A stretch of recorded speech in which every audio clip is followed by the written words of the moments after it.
Hello friends, welcome to my channel. இன்றைக்கி நம்ம வீடியோவில் யூஸ்ஃபுல்லான டிப்ஸ் தாங்க பார்க்க போகிறோம். வீடியோ ஃபுல்லும் ஸ்கிப் பண்ணாமல் பாருங்கள். பிடிச்சிருந்துச்சுன்னா சேனலுக்கு ஒரு லைக் கொடுங்க. மறக்காமல் சேனலை சப்ஸ்கிரைப் பண்ணி சப்போர்ட் பண்ணுங்கள். வாங்க என்னென்ன டிப்ஸ்னு போய் வீடியோக்குள்ளே பார்த்து தெரிஞ்சுக்கலாம். இன்றைக்கி ஃபஸ்ட் டிப் என்னென்னு பார்த்தீங்கன்னா, ஒரு வேஸ்ட் சாக்ஸ் தாங்க எடுத்திருக்கேன். இந்த சாக்ஸில் கால்வாசி அளவுக்கு நம்ம வெட்டி எடுத்துக்கலாம். அதாவது காலோட மேல் பகுதி இருக்கு இல்லையா, அதை மட்டும் கொஞ்சம் போல் நம்ம வெட்டி எடுத்துக்கலாங்க. இதை வெட்டி எடுத்துகிட்டு எதுக்கு யூஸ் பண்ண போகிறோம் அப்படின்னு பார்த்தீங்கன்னாக்கா, கையில் தாங்க போட்டுக்க போகிறோம். கையில் போட்டு என்ன பண்ணுறதுன்னு பார்க்குறீங்களா, இதை நம்ம கல்வளையெல்லாம் கையில் போடும்போது நம்ம துணி துவைப்போம், பாத்திரம் விளக்குவோம்.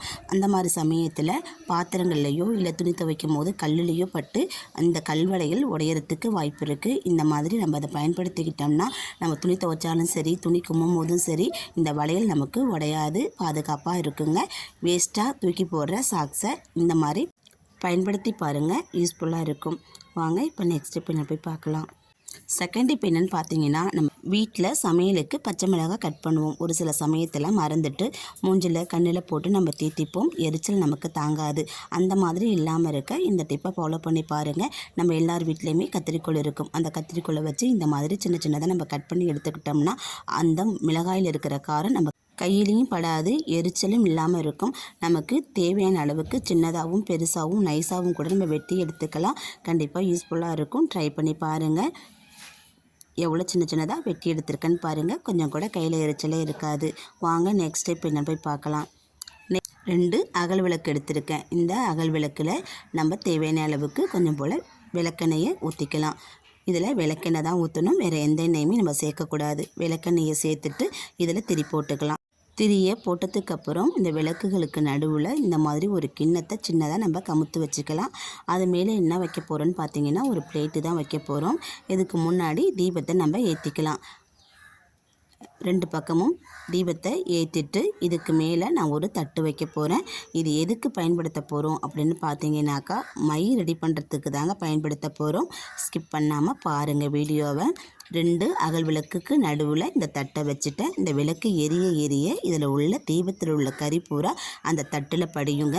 தட்டில் படிஞ்சு எவ்வளோ கறி இருக்குது பாருங்கள். ஆனால் நம்ம அப்போ இந்த தட்டை திருப்பி விட்டுக்கணும். அப்போ தான் தீபத்தில் உள்ள கறி பூரா 4 புறமும் நமக்கு படிஞ்சு வரும். படிஞ்ச கறி எல்லாத்தையுமே இந்த மாதிரி ஒரு பேப்பர் வச்சு இதில் நம்ம சேர்த்து எடுத்துக்கலாம். நான் இன்றைக்கி கொஞ்சமாக தான் சேர்த்து எடுத்துருக்கேன். நமக்கு தேவை அதிகமாக இருந்ததுன்னா தீபத்தில் இன்னும் கொஞ்சம் கூடுதலாக விளக்கெண்ணெய் ஊற்றி அந்த எண்ணெய் எல்லாம் காலியாகிற வரைக்கும் நம்ம எரிய விட்டு இந்த மாதிரி கறி சேகரித்து எடுத்துக்கலாங்க. விளக்கெண்ணெயிலேயே நம்ம எரிய விட்டு இந்த கறி எடுக்கிறதுனால கண்ணுக்கு ரொம்ப குளிர்ச்சியாக இருக்கும். இந்த மை நம்ம சேகரித்த மையில் கொஞ்சம் போல் விளக்கெண்ணெய் 2 சொட்டு விட்டு இதை நல்லா நம்ம குழப்பி எடுத்துக்கணும். இந்த மாதிரி குழச்சி எடுத்த மையை நம்ம கண்ணுக்கு விட்டுக்கலாம், நெத்தியில் பொட்டாக வச்சுக்கலாம். இயற்கையாக நம்ம ரெடி பண்ணி வச்சுருக்கோம். கண்ணுக்கு ரொம்ப குளுமையை கொடுக்கக்கூடியதுங்க. ட்ரை பண்ணி பாருங்கள். இதை நம்ம குங்குமம் வாங்கிட்டு வருவோம் இல்லையா, அந்த டப்பாவில் நான் ஸ்டோர் பண்ணி வச்சுருக்கேன். உங்கள்கிட்ட வேறு ஏதாவது இந்த மாதிரி சின்ன ஒரு பாக்ஸ் இருந்ததுன்னா அதில் ஸ்டோர் பண்ணி வச்சுக்கோங்க.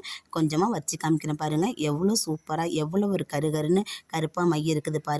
இதை கண்ணில் விட்டு பாருங்கள். இதில் எந்த ஒரு சைடு எஃபெக்ட்டுமே இருக்காது. வீட்டில் ஈஸியாக செஞ்சிடலாம். ஆனால் கொஞ்சம் காலம் எடுக்கும், அவ்வளோதாங்க. காலம் எடுத்தாலும் இயற்கையாக கண்ணுக்கு குளுமையான ஒரு மை வீட்டிலே ரெடி பண்ணிடலாங்க. வீடியோ பிடிச்சா வீடியோக்கு ஒரு லைக் கொடுங்க. வாங்க நெக்ஸ்ட் ஸ்டெப் என்னென்னு பார்க்கலாம். இதுக்கு நான் ஒரு மிக்ஸி ஜார் எடுத்திருக்கேன். ஜாரில் காஞ்ச வேப்பிலையை ஒரு கைப்பிடி அளவுக்கு சேர்த்துக்கிறேன். கூடவே ஒரு கைப்பிடி அளவுக்கு தேங்காய் நார் சேர்த்துக்கிறேன். அதுக்கப்புறம் இதில் நம்ம வீட்டில் பயன்படுத்தக்கூடிய வெங்காயத்தூள், பூண்டுத்தூள் எவ்வளவு இருந்தாலும் சேர்த்துக்கலாம். அளவுகள் இதுதான் கிடையாது. சேர்த்ததுக்கப்புறம் 2 கற்பூரம், அது கூடவே 4-5 கிராம்பு, கொஞ்சம் போல் பிரிஞ்சி இலை, அதையும் பிச்சு கொஞ்சமாக சேர்த்துக்கலாம். அது கூட ஒரு துண்டு பட்டை, கூடவே சாம்பிராணி. நான் கம்ப்யூட்டர் சாம்பிராணி எடுத்து சேர்த்துருக்கேன். கம்ப்யூட்டர் சாம்பிராணி எத்தனை இருந்தாலும் சேர்த்துக்கலாம். வாசத்துக்காக 4 ஏலக்காய் சேர்த்துருக்கேன். இது எல்லாத்தையும் மிக்சியில் கொடுத்து நம்ம நல்லா நைஸாக அரைச்சி எடுத்துகிட்டு வந்துடலாம். ரொம்ப மைய அரைப்படாதுங்க. இந்த அளவுக்கு தான் குறைன்னு இருக்கும். இதை நான் ஒரு பாத்திரத்தில் மாற்றிக்கிறேன்.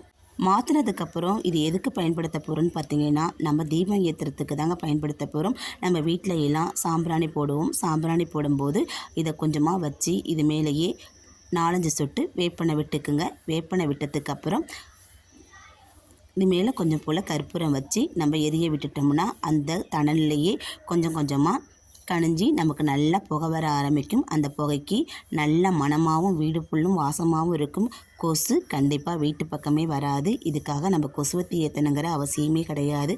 வீட்டில் உள்ள பொருளை வச்சே இயற்கையான கொசு விரட்டையும் நம்ம செஞ்சிடலாம். வீடே நறுமணமாகவும் இருக்குங்க.